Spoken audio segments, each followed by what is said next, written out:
Right, remember, you got to be likable. Likeable. Okay, I'll remember that.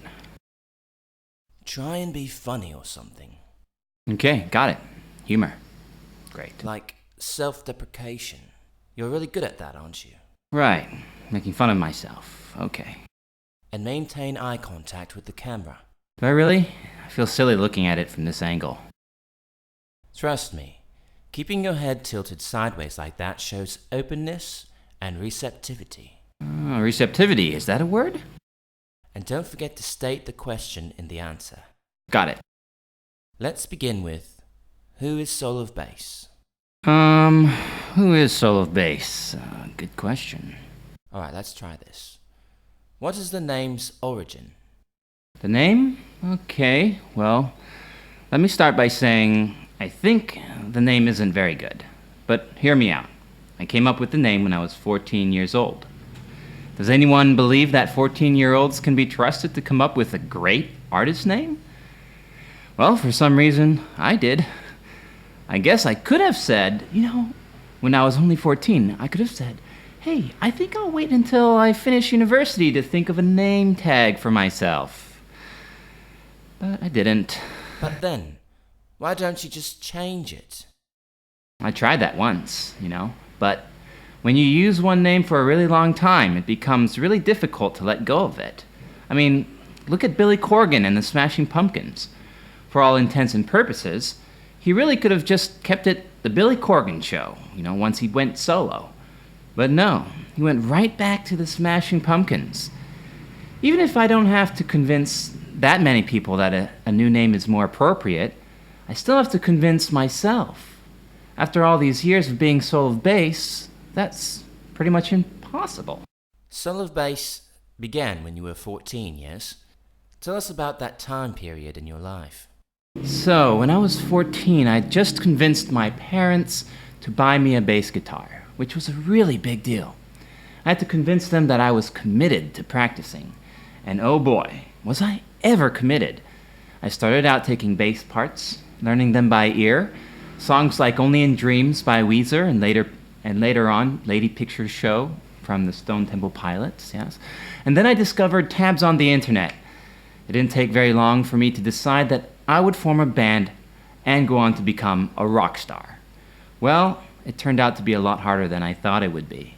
After some rejections and failures and a band breaking up, I started believing that I could only do it by myself, which is part of the story of the name Soul of Bass. Originally, I was considering solo bass or bass solo, which both infinitely sound better thinking back. Actually, though, it didn't happen. Why did you start writing songs? What inspired you? What inspired me at a young age to start writing songs? Well, I guess I saw how much people really loved music and the artists who made it. And I suppose I thought if I could create something people loved, then maybe people would love me. Then it must be quite difficult for you to sit here today, knowing that all those years of producing music has gone largely unappreciated and has brought you no closer to your dream of becoming a rock star. That's a tough thing to say. You asked the tough questions. Now, let me begin by stating that it is no longer my dream to become a rock star. I want to live the life of an internet indie artist. I just want to make enough to support myself, really, and my family, so that I can continue doing what I was meant to do, and that's make music.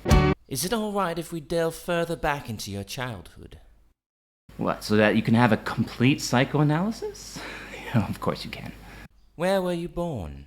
Well, my passport states I was born in Maria, Canada, but by the age of 6, my family had already moved twice, which is what brought me to Thailand. What were they doing there? The common term, I believe, is missionary work.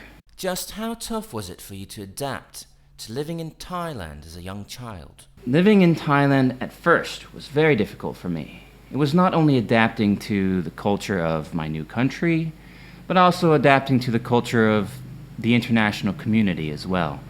For example, the school that I went to was so posh. It was exactly the opposite of me and my family. How can I put it? You went to a prestigious school then? Right, yeah, I'd say so. Prestigious, by all means. My family could not afford it. But for some reason, the missions organization included it in our mission budget.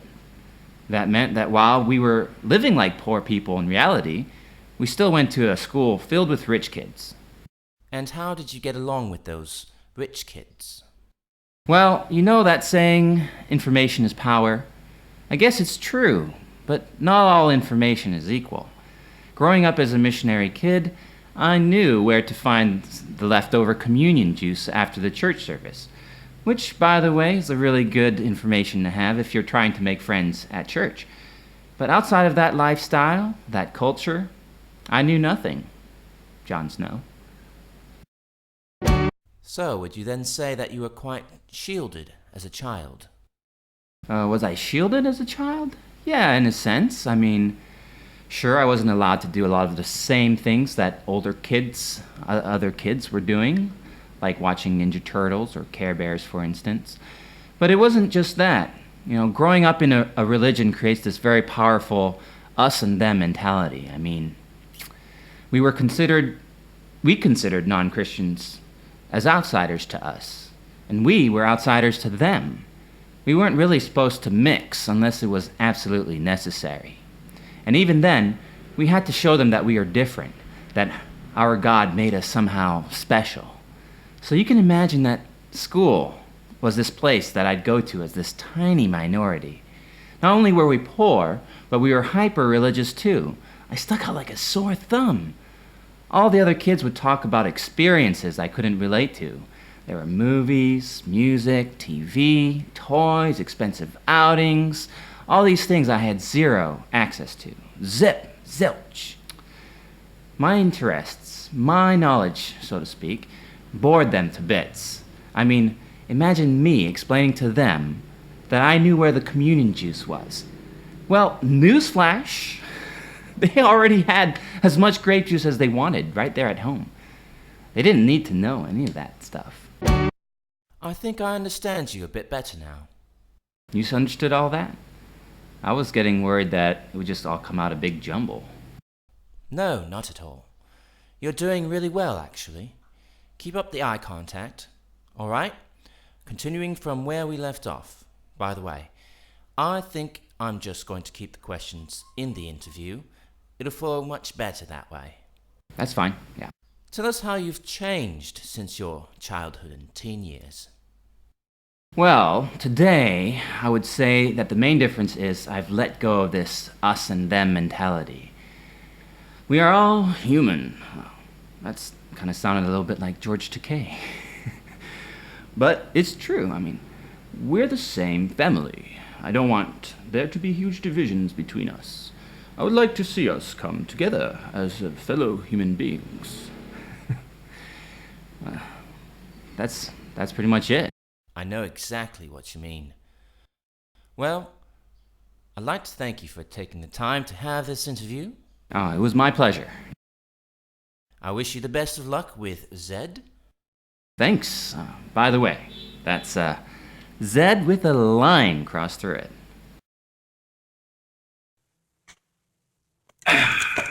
Hey guys, I don't know if you enjoyed that video or not, but I put a lot of effort into it and preparing the script and whatnot. And I really hope that helps you to understand more where I come from and what art means to me and why I do what it is that I do and how passionate I really am about it. And, you know, if you watch that and you feel inspired and you feel you could relate to any of the things that I said, or you found that you wanted to learn more about my music, please go ahead and click the subscribe button, click the like button, or share a comment. Or if you wanted to, you could follow me on Facebook and Twitter and all that stuff, and check out my latest album, Zed. That's Zed with a line crossed through it. I really enjoyed making this video, and I hope you enjoyed watching it too. Winkety face from one of Internet's Indie's finest.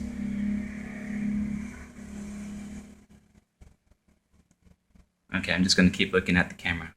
It's not awkward at all. This is not awkward at all. All right, this is getting awkward. This is getting awkward now. All right, bye-bye.